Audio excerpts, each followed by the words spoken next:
What's up, everybody? This is Coleman from Coleman Studio Podcast, and welcome to episode 1 of our series From Peer Pressure to Life Purpose. I want to start with a question that might make you feel uncomfortable.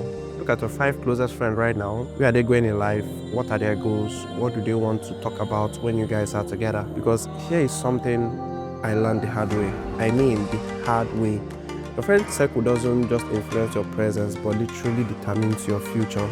Today, I'm going to share with you a story from my university days, from my school days, that completely changed how I see friendships. And by the end of this video, you're going to understand why the Bible says iron sharpens iron, and why most friendships might actually be destroying your potential instead of building it. If you're ready for some real talk about relationships, about your future, make sure to hit the subscribe button and make sure this series is going to challenge you and challenge everything you think about success and purpose. Let me tell you about my friends during my school days. Picture this.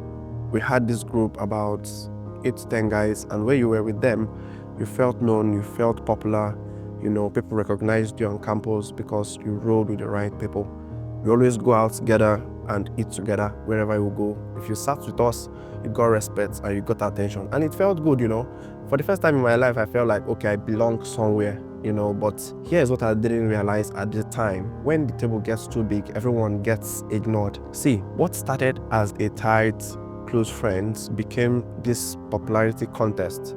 Everyone was trying to outdo each other, who had the nicest clothes, who could get the most girls, who looked the coolest, who could act the most street. So that time we were like checking who had the latest phone as well, which was unnecessary. And slowly I started noticing something. Our conversations were always about the same thing: parties, girls, who was beefing with who looked weak, who looked strong. Never once, and I mean never, did we talk about our dreams, our purpose, what we wanted to build after university. The worst part, if you try to bring up something serious, like something meaningful, you'd get laughed at. Like, why are you being so deep, man? Just relax, man. Like, do you understand? I remember one day I tried to talk about wanting to start up business, or start up, like, if it was a group, something, maybe create content, maybe help people, create more awareness on some things. What they said, oh, Coleman thinks he's better than us now, that kind of thing.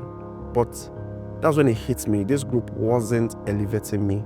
They were keeping me comfortable in mediocrity. You understand? One day something happened that changed everything. We were all sitting in our usuals. We were just hanging out, and there was the disrespect that came from one of the guys towards me. Nothing major, just something dismissive, just a dismissive attitude. But something inside me said, if you stay here, you're going to become just like them. You're just going to think the same way. So I got up, I left the table, and decided I'll rather stay alone than be with them, the crowd, So now you might be thinking, Coleman, this is just one story. Friends don't really control your future like that. Everything depends on you, how you do things, how you work on yourself, how you do everything. But let me share something with you that will blow your mind. There is actually science behind this. Harvard researchers has followed few people over 20 years and found out you literally become the average of the 5 people you spend the most time with.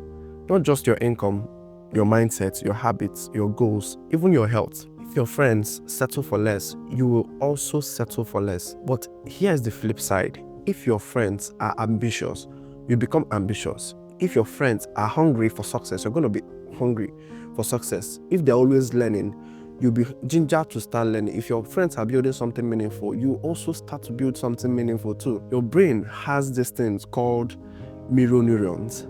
Every time you're around someone, your brain is literally mirroring their patterns, their energy, their way of thinking, and you can't help it. It's not something you can control. It is automatic. That's why you start talking like your friends sometimes, start picking up some phrases, start thinking like your friends, and eventually living like your friends. I realized this when I stepped away from my group of friends back in the days. Suddenly, my thoughts were clearer, my goals became sharper. I started having a very good conversation with God instead of talking about things that didn't really make any sense. The people you surround yourself with don't just influence your choices, they influence who you become at your core. This is where that biblical principle comes in. Iron sharpens iron. So one person sharpens another. That is coming from the Proverbs chapter 27, verse 17. But here is what most people miss about this verse. Iron can only sharpen iron. Rust destroys rust. If you're spending time with people who have given up on their dreams, people who make excuses, people who are comfortable being average, then you're not getting sharpened. You are getting destroyed, So real friendship, biblically friendship, is supposed to challenge you to grow. It's supposed to make you uncomfortable in the best way possible, This is where a real friend will call you out when you're making bad decisions, when you're taking the wrong steps, when you're doing things you're not meant to do. A real friend will be the one to push you towards your purpose. Even when it's hard, it's the one that's going to keep it real with you. Every friend will always celebrate your growth, even if it doesn't mean even though it means you might outgrow them, even though you're better than them, But toxic friends, they will keep you small so they feel big. They will discourage your dreams so you stay at their level, They will make you feel guilty for wanting more than what they are comfortable with, So let me give you some warning signs that your friend group might be holding you back. So the first one is they discourage your dreams. Anytime you talk about your goals, your purpose, what you want to build, they shut it down. They call it unrealistic. They say you're being too ambitious, that, is this thing achievable? You understand? They make you feel stupid for wanting more. The second is all your conversation is all about other people. It's gossip, drama, or what's happening online. What did this girl say? Did she reply you? Who is doing something wrong? You never talk about your ideas, your growth, what's something you're building, something you can build meaningfully together. And the third thing is they celebrate your failures more than your success. When you mess up, they quickly say, maybe you planned out something or you started something to work on yourself, and they tell you, I'll be like, it's not going to work, and they'll be like, I told you so. So when I told you so, it's not, I told you it was not going to work. But when you win, they're just quiet and they downplay on it, So, and the fourth thing is they pressure you to do things that are against your values. Whether it's partying where you're trying to focus, spending money where you don't have to, or getting involved in drama that doesn't serve your future. Like, this is a very crucial thing, And number 5 is you feel drained after spending time with them. Real friendship should energize you, should always inspire you, should always make you want to be better. If you consistently feel worse about yourself anytime you hang around these friends, that is a complete red flag that you shouldn't ignore. And here is the biggest one. They make you feel guilty for growing. If your friends get upset when you are improving yourself, when you start making better decisions, when you start thinking bigger, that's not friendship. That's crap mentality. So what is the solution? How do you build a friend circle that actually helps you grow? First, you need to be willing to walk alone for a season. I did that as well. I know it sounds scary, especially if you're someone who is always in a group, but sometimes isolation is preparation.